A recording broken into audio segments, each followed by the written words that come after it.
Thinking method है जो Elon Musk use करते हैं, लेकिन बाकी लोग उसे यूज नहीं करते। इसलिए इलॉन कंप्लीटली डिफरेंट फील्ड्स में सक्सेसफुल रहे हैं। यहाँ पर लोगों से एक कंपनी नहीं खुलती और ये एकदम अनकन्वेंशनल आइडियाज में भी सक्सेसफुल रहे हैं। तो क्या आप जानना चाहते हैं कि वो सीक्रेट थिंकिंग मेथड क्या है?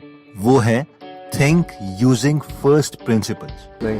You're trained to think about first principles and did a sort of a first principles analysis of a rocket. Just broke down the materials. That it's good to think in terms of the physics approach of first principles. Did a first principles analysis of what would be most optimal. It's important to reason from first principles rather than by analogy. Exactly. तो ये बहुत important video है उन सब के लिए जो अपने थिंकिंग मेथड को चेंज करना चाहते हैं, और हम फर्स्ट प्रिंसिपल्स को इस वीडियो में डिटेल में समझेंगे। लेकिन इससे पहले हम ये देखते हैं कि लोग इलॉन मस्क में इंटरेस्टेड हैं क्यों। तो इलॉन एक ऐसे इंसान है जिन्होंने पेपैल बनाई थी, जो कि एक इंटरनेट कंपनी थी पेमेंट्स ट्रांसफर करने के लिए, जिससे उन्होंने 180 मिलियन US कमाए थे। उसके बाद उन्होंने 2 ऐसी कंपनीज खोली जो बिल्कुल ही उनके एक्सपीरियंस से अलग थी, जिसमें पहली कंपनी थी स्पेसएक्स, जिसका गोल था कि रीयूजेबल रॉकेट्स बनाए जाएं। अब हम में से कई बार लोग सोचते हैं कि हाँ यार हमें पता है स्पेसएक्स के बारे में, लेकिन ये एक ऐसा काम था जो कंट्रीज भी कर नहीं पा रही थी। इसके बावजूद इलॉन ने फर्स्ट प्रिंसिपल से सोचा और सबके मना करने के बावजूद एक इंटरनेट गाय ने एक प्राइवेट कंपनी खोल दी और पहली बार ह्यूमन हिस्ट्री में रीयूजेबल रॉकेट्स बनाए गए। और ये काम अमेरिका की स्पेस एजेंसी नासा और रशिया की स्पेस एजेंसी रोसकॉस्मोस भी नहीं कर पा रही थी।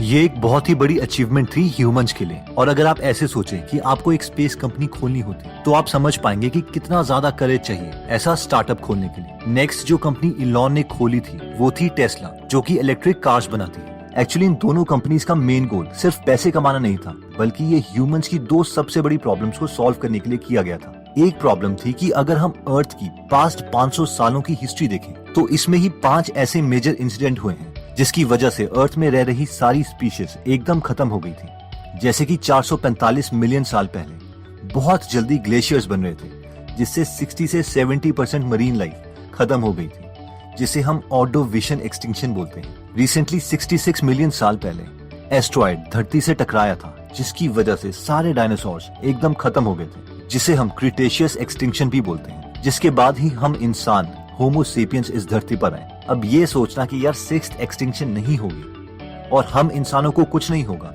ये बेवकूफी है। इलॉन के अकॉर्डिंग ह्यूमंस को मल्टी प्लैनेटरी होना ही पड़ेगा, और इसी गोल से उन्होंने स्पेसएक्स खोली थी ताकि हम कम से कम मार्स में जा सके। अब हम में से कई लोगों को लगता है कि अगर कल को ये टेक्नोलॉजी बन भी गई तो भी मैं तो स्पेसएक्स में नहीं जाऊंगा, क्योंकि ये तो बहुत रिस्की है। लेकिन ह्यूमंस की हर इन्वेंशन ही रिस्की लगती है। इवन अगर हम एयरप्लेन्स को ले लें तो एयरप्लेन में उड़ना भी बहुत रिस्की है। हमें क्या पता कल को कोई टेक्निकल प्रॉब्लम आ जाए और प्लेन क्रैश कर जाए। इलॉन को दूसरी सबसे बड़ी प्रॉब्लम लग रही थी फॉसिल फ्यूल्स।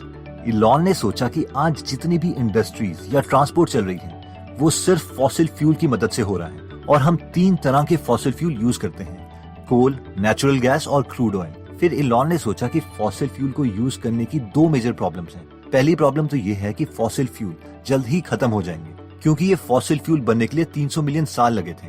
हुआ ये था कि 300 मिलियन साल पहले उस वक्त के प्लांट्स और एनिमल्स के मरने के बाद उनके रिमेन्स जो दबे रह गए, उसमें प्रेशर और टेम्परेचर की वजह से वो फॉसिल फ्यूल में कन्वर्ट हो गए, जिससे आजकल हम गाड़ियां चलाते हैं। अब ये रिसोर्स इन्फिनिट तो है नहीं, इसलिए ये खत्म हो जाएगा। फॉर एग्जाम्पल कई रिसोर्सेज बोलते हैं कि ऑयल 2050 तक, गैस 2060 तक और कोल 2085 तक खत्म हो जाएगा, यानी हमारे पास ज्यादा टाइम नहीं है। अब हम में से कई लोग बोलेंगे चलो इतनी बड़ी प्रॉब्लम भी नहीं है, गाड़ियां और इंडस्ट्रीज ही नहीं चलेंगी बस। मगर एक और प्रॉब्लम है जिसके लिए इलॉन ने टेस्ला कंपनी खोली थी। वो ये है कि जब जब हम फॉसिल फ्यूल्स यानी ऑयल या कोल को जलाते हैं उससे CO2 निकलता है, कार्बन डाइऑक्साइड। और अगर CO2 बढ़ेगा तो टेम्परेचर बढ़ेगा, और अगर टेम्परेचर 6 से 10 डिग्री सेल्सियस भी बढ़ जाता है तो ओशियन का लेवल 200 मीटर तक बढ़ सकता है। और अगर अर्थ का टेम्परेचर 58 डिग्री सेल्सियस तक हो गया तो अर्थ की मैक्सिमम फसल और जानवर खत्म हो जाएंगे। इन शॉर्ट लाइफ खत्म होना शुरू हो जाएगी। अब लाल फरारी के जो सपने हम देखते हैं उसमें डलना तो फॉसिल फ्यूल ही है, और फॉसिल फ्यूल का रिजल्ट ये है। हम इस केस में बिल्कुल कुत्तों की तरह बिहेव कर रहे हैं, जिनके सामने अगर बहुत सारा खाना रखा जाए तो वो उसे तब तक खाते रहेंगे जब तक वो मर ना जाए। और क्या हम फॉसिल फ्यूल्स को भी तब तक यूज करते रहेंगे जब तक हम ह्यूमंस एकदम खत्म ना हो जाएं। कई लोग सोचते हैं कि यार टेक्नोलॉजी बढ़ेगी तो ये प्रॉब्लम भी सॉल्व हो जाएगी, लेकिन इलॉन का कहना है कि ऐसा नहीं होता। टेक्नोलॉजी किसी ऑर्गेनिज्म की तरह अपने आप नहीं बढ़ती। बहुत से मोस्ट इंटेलिजेंट लोग बहुत ज्यादा मेहनत करते हैं किसी एक प्रॉब्लम को सॉल्व करने के लिए, और तब जाके कुछ इंप्रूवमेंट्स होती हैं। तो इलॉन ने सोचा कि हम जल्दी ही किसी और रिसोर्स से एनर्जी लें, और इसका पहला सोल्यूशन था इलेक्ट्रिक कार, कि हम फॉसिल फ्यूल्स के बजाय इलेक्ट्रिसिटी से कार चलाएं और उसे चार्ज करें सोलर पैनल्स की मदद से, जो कि एकदम क्लीन एनर्जी है। अब सबसे इंटरेस्टिंग बात यह है कि मैक्सिमम कार कंपनीज टेस्ला से पहले इलेक्ट्रिक कार्स नहीं बना रही थी। उन्हें क्या था, सब पेट्रोल वाली गाड़ियां खरीद रहे हैं, इनोवेशन में पैसा बर्बाद क्यों करें।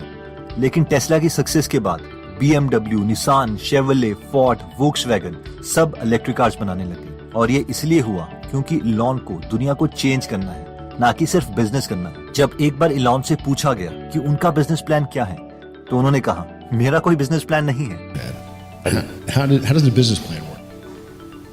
I don't really have a business plan. इतना ही नहीं, इलॉन इतना ज्यादा हार्डवर्क करते हैं कि कई बार रात को वो अपनी कंपनी के एक पतले से काउच में सो जाते हैं या फिर नीचे फ्लोर में, और ये इंसान एक बिलियनर है। अब Because the couch was too narrow. Yeah, I was going to say.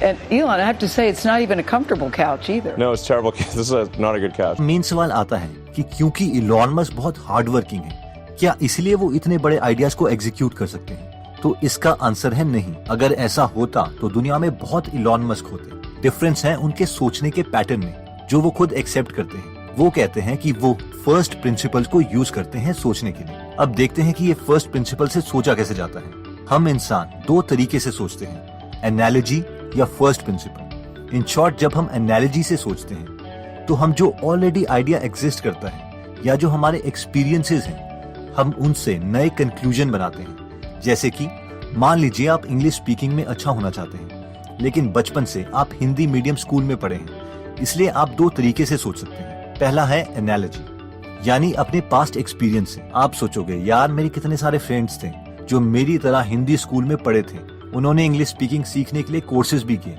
लेकिन हुआ क्या, वो नहीं सीख पाए। इसका एक ही मतलब है कि लैंग्वेज जो बचपन में सीख गया वो सीख गया, बड़े होके नहीं सीख सकता। लेकिन अगर हम फर्स्ट प्रिंसिपल से सोचते हैं तो हम कुछ ऐसा बोल सकते हैं, इंग्लिश हो या हिंदी, दोनों लैंग्वेजेस हैं जिसमें अलग अलग टाइप की आवाजें निकालनी पड़ती हैं। क्या मैं तोतला हूँ या गुआ?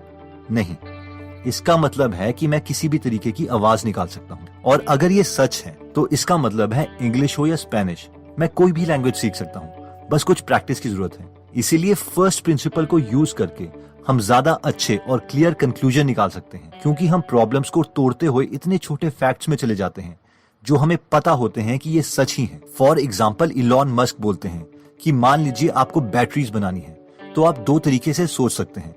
अगर आप एनालॉजी से सोचते हैं तो आप बोल सकते हैं कि बैटरीज बड़ी महंगी आती हैं, चाहे हम किसी भी सप्लायर से क्यों ना लें, इसे बहुत सस्ता नहीं किया जा सकता। जबकि अगर हम फर्स्ट प्रिंसिपल से सोचते हैं तो हम ये कहेंगे, अच्छा एक बैटरी में होता क्या है? एक बैटरी में कोबाल्ट, निकल, एल्यूमिनियम, कार्बन और एक स्टील कैन है जिसमें ये सारी चीजें बंद हैं। अगर मैं इन्हें मार्केट से खरीदूं तो ये सारे इंडिविजुअल कंपोनेंट्स बहुत सस्ते मिल जाते हैं, और अगर मैं इन सबको मिला के एक बैटरी बना दूं तो ये बहुत सस्ती मिल सकती है। मैक्सिमम लोगों को फर्स्ट प्रिंसिपल में सोचने में इसलिए प्रॉब्लम होती है क्योंकि हमारे सीनियर्स, हमारे पेरेंट्स ने हमें इसी तरीके से ट्रेन किया है। अगर कोई बच्चा पूछेगा कि पापा मुझे जूते क्यों पहनने हैं, तो उसके डैड बोल सकते थे कि तुम्हें ठंड लग सकती है। जिस पर बच्चा पूछेगा मुझे ठंड क्यों लगेगी, जिस पर उसके डैड बोल सकते हैं क्योंकि सीजन चेंज होते हैं। फिर वो बच्चा दोबारा से पूछ सकता है सीजन क्यों चेंज होते हैं, तो इस पर उसके डैड बोल सकते हैं क्योंकि अर्थ 23.5 डिग्री पे टिल्टेड है, एंड सो ऑन।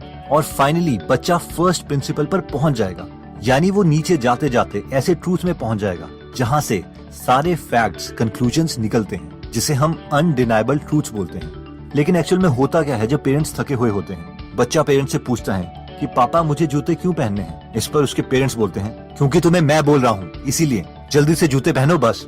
और सारी कॉन्वर्सेशन वहीं पर खत्म हो जाती है। जब बार बार हमारे साथ ऐसा होता है तो बस हम ऑर्डर लेने के लिए प्रोग्राम हो जाते हैं, खुद की रीजनिंग ही भूल जाते हैं। और ये इवन रिसर्च प्रूव कर चुकी है। 1960s में जॉर्ज लैंड नाम के रिसर्चर्स ने 1600 बच्चों पर क्रिएटिव टेस्ट किए थे, उनकी क्रिएटिविटी टेस्ट करने के लिए। और हर 5 साल के बाद इन बच्चों का दोबारा क्रिएटिव टेस्ट लिया गया। जब बच्चे 5 साल के थे तो इनमें से 98% बच्चों ने इस क्रिएटिव टेस्ट में बहुत अच्छा स्कोर किया था। जब ये बच्चे 10 साल के हुए तो सिर्फ 30% बच्चे इस क्रिएटिव टेस्ट में अच्छा स्कोर कर पाए। जब बच्चे 15 साल के हुए तो सिर्फ 12% बच्चे इस क्रिएटिव टेस्ट में अच्छा परफॉर्म कर पाए और 25 साल में सिर्फ 2% बच्चे। इन शॉर्ट, सोसाइटी हमारी क्रिएटिविटी कम करती रहती है। अगर आप किसी भी अपने रिलेटिव से कोई सवाल पूछो तो उनमें से मैक्सिमम रिलेटिव्स हमें इस तरीके का आंसर देते हैं। मेरी दादी भी ऐसा ही करती थी। मीडिया भी यही बोलता है, यार हमारा रिलीजन यही कहता है, सालों से यही चला आ रहा है यार, and so on. In short, कोई लॉजिकली हमें आंसर नहीं दे सकता। बहुत कम लोग फर्स्ट प्रिंसिपल का यूज करते हैं और साइंटिफिकली आंसर देते हैं, और इसीलिए बहुत कम लोग ही दुनिया के कन्वेंशनल तरीके को अपने लॉजिकल माइंड से चैलेंज कर पाते हैं। तो दोस्तों, इस वीडियो में हमने देखा कि इलॉन मस्क कॉन्शियसली जानते हैं कि सबसे क्लियर थिंकिंग मेथड है कि हम फर्स्ट प्रिंसिपल से सोचें। फर्स्ट प्रिंसिपल का मतलब है कि हम अपने से क्वेश्चंस पूछते रहते हैं और उस स्टेटमेंट में चले जाते हैं जो हमें पता है कि गलत नहीं है, यानी उस टॉपिक के फर्स्ट प्रिंसिपल को पहचानें और फाइनली उस फर्स्ट प्रिंसिपल से लॉजिक को ऊपर बिल्ड करना शुरू करें।